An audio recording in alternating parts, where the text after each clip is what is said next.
Pemirsa, saya saat ini sedang berada bersama Kasih Intel Kejaksaan Aceh Timur. Khusus saya ingin mempertanyakan soal kasus sidak di PUPR, di Dinas PUPR Aceh Timur.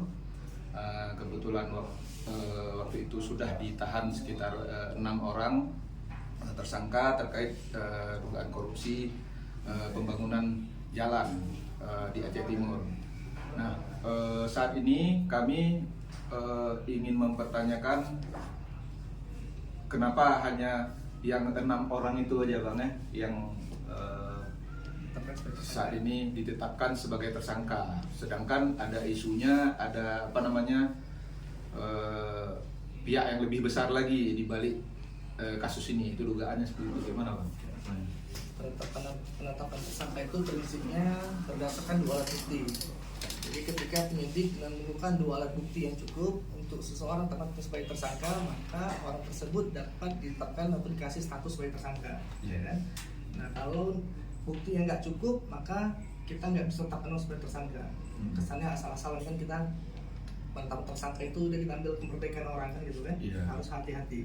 Kenapa cuma 6? Karena berdasarkan hasil pemeriksaan dari alat bukti yang ada sampai saat ini masih 6 orang ini yang memenuhi 2 alat bukti. Apakah ada kemungkinan tersangka lain? Kita lihat hasil pemeriksaannya, kan masih berjalan. Kita lihat hasil pemeriksaannya, nanti kita hasil persidangan seperti apa.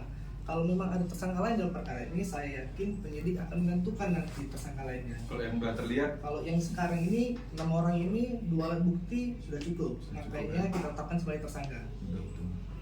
Berarti ada kemungkinan adanya tersangka lain. Kita lihat perkembangan pemeriksaannya, kalau ada pasti untuk tersangka lain. Kita lihat hasil persidangan seperti apa nanti. Kayak kawan media silahkan kawal sendiri nanti persidangan seperti apa kan gitu kan. Kita tetapkan orang sebagai tersangka tuh bukan karena dugaan, asumsi, itu enggak. Berdasar hukum nama itu semena-mena namanya kan, semena-mena namanya. Ya.